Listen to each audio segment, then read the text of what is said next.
Hoy una vez más quiero compartir con ustedes una reflexión y lo vamos a estar haciendo en el libro de Joel. Tengo por acá algunas anotaciones que Dios puso en mi corazón y pues no quiero que se me escape absolutamente nada. Vamos a comenzar leyendo el texto de Joel 2, versículo 15 al 17. Y dice así: tocad trompeta en Sión, proclamad ayuno, convocad asamblea, reunid al pueblo, santificad la reunión, juntad a los ancianos, congregad a los niños y a los que maman. Salga de su cámara el novio y de su tálamo la novia. Entre la entrada y el altar lloren los sacerdotes ministros de Jehová y digan: perdona, oh Jehová, a tu pueblo, y no entregues al oprobio tu heredad, para que las naciones se enseñoreen de ella. Porque han de decir los pueblos: ¿dónde está su Dios?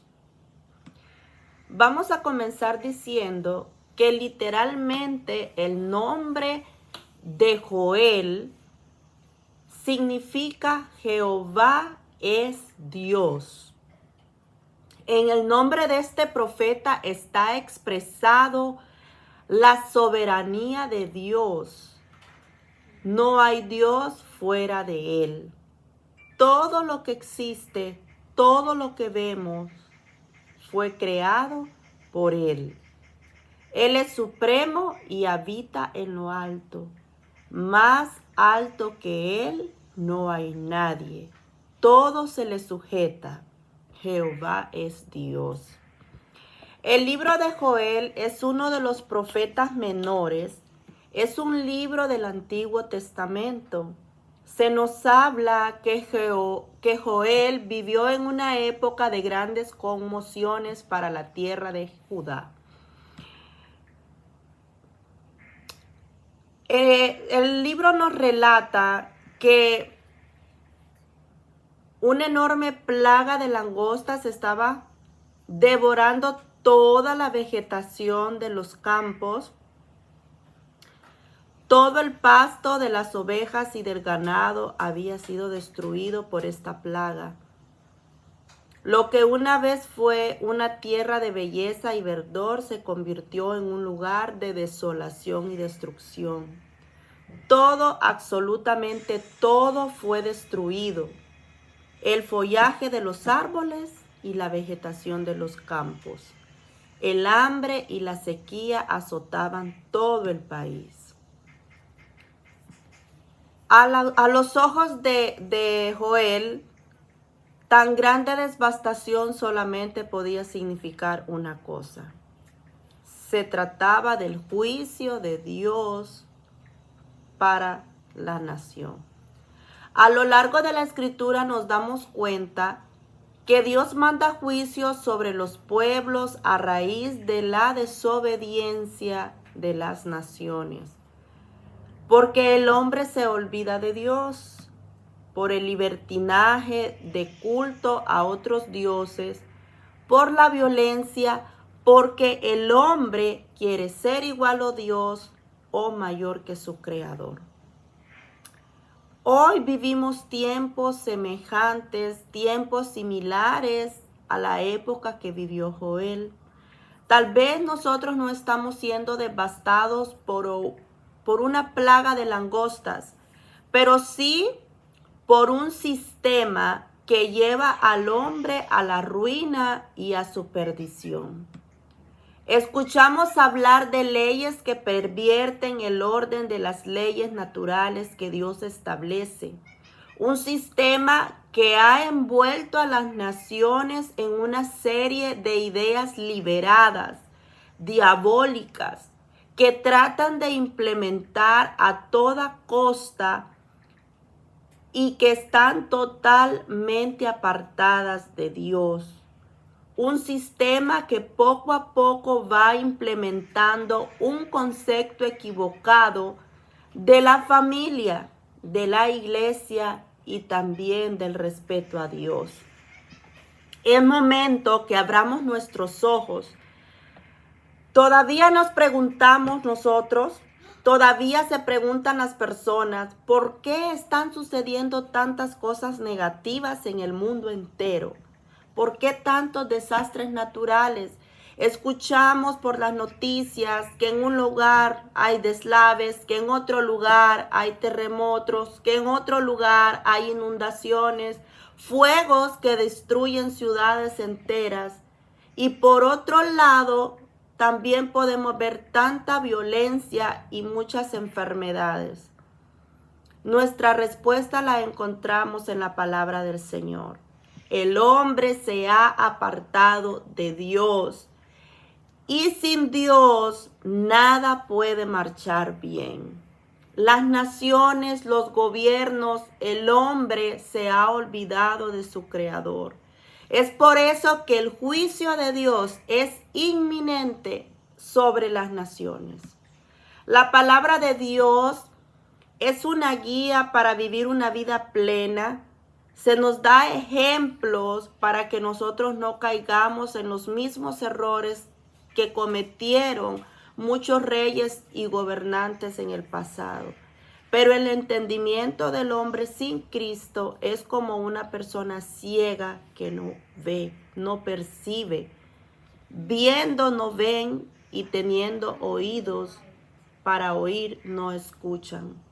Así está de cegado y de entenebrecido el corazón y la mentalidad del hombre.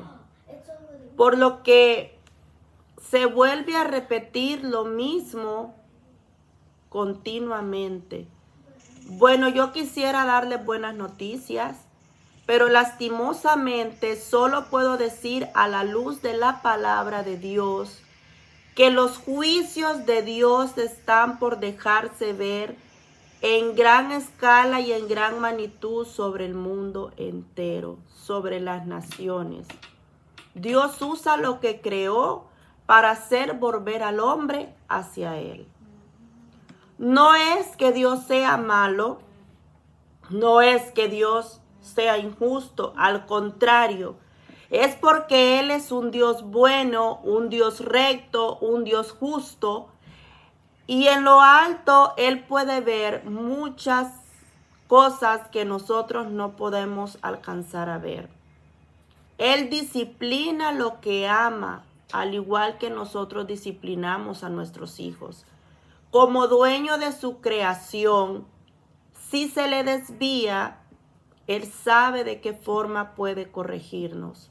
Nadie le puede cuestionar el por qué Dios hace las cosas. Nadie en la tierra se le puede comparar. Dios habla a través de los juicios para hacer entender al hombre que en lo alto mora alguien que es supremo, soberano y dueño de su creación, y que de su ojo no se escapa absolutamente nada. Así como me lo están escuchando, es inminente el castigo, el juicio de Dios sobre las naciones enteras, porque los gobiernos se han olvidado de Dios, porque implementan leyes que van fuera del orden natural que Dios ha establecido. Joel estaba plenamente convencido de que Dios estaba enjuiciando los actos de los habitantes de Judá, por lo que Dios había mandado aquella plaga para que ellos se volvieran a Él. Y Joel llama al pueblo y le dice que se reúnan para invocar el nombre de Dios. En Joel 2:12 le dice al pueblo: ahora dice Jehová, convertíos a mí con todo vuestro corazón, con ayuno, lloro y lamento. Rasgad vuestro corazón y no vuestros vestidos, porque misericordioso y clemente es Jehová, tardo para la ira y grande en misericordia, y que se duele del castigo. Luego miramos en Joel 2:15 al 17, que Joel dice: tocad trompeta en Sión, proclamad ayuno, convocad asamblea, reunid al pueblo, santificad la reunión. Júntense todos los ancianos, congréguense los niños. Lloren, dice, los sacerdotes ministros de Jehová pidiendo misericordia, porque Dios es un Dios misericordioso que cuando nos volvemos a Él perdona y nos restaura.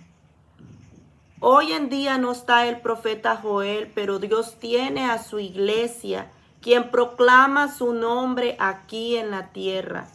Y Cristo está convocando su iglesia para que lo busque con todo su corazón. En medio de tanto caos, hay buenas noticias, iglesia. Estamos viviendo una ola de unción del Espíritu Santo. Viene un mover tan grande que tú y yo no podemos quedarnos afuera. Estamos en el tiempo que debemos de reunirnos, hermanos, a vivir en comunión buscando al Señor en ayuno y oración. La mano de Dios se manifestará a través de la iglesia a nivel mundial. Se harán visibles sus milagros, sus prodigios y sobre todo el arrepentimiento de muchas almas a los pies de Cristo. Porque donde está el Espíritu de Dios, dice la palabra, allí hay libertad. Busquemos su presencia, anhelemos su presencia, pidámosle al Señor esa hambre y esa sed de buscarlo cada día de nuestra vida. Esta generación necesita del Señor. Necesita que le prediquemos llenos del Espíritu Santo. Iglesia del Señor, volvámonos y busquemos al Señor con todo nuestro corazón, con ayuno, con lloro y lamento. Que vengan de la presencia del Señor esos tiempos de refrigerio. Provoquemos que se explote en el mundo entero un avivamiento. Esa es la voluntad de Dios y no tengamos duda. Porque si bien es cierto, el enemigo está preparando y armándose para su próximo gobierno mundial. Pero Cristo también está preparando su iglesia para un encuentro con Él. Así que abramos nuestros ojos, observemos, como dice la palabra, que observemos bien los tiempos. Los entendidos, dice la palabra, entenderán. No nos durmamos, no nos conformemos. Levantémonos, hermanos, en el nombre de Jesús. Iglesia de Cristo, busquemos del Señor. Busquemos del Señor. Porque si bien es cierto, los juicios del Señor vendrán sobre las naciones enteras por todas las cosas que están pasando, porque el hombre se ha rebelado contra Dios. Pero también es cierto que la iglesia tiene la autoridad, dice la palabra, porque somos el cuerpo de Cristo y todas las cosas, dice la palabra, se sujetan bajo nuestros pies, siendo Cristo nuestra cabeza.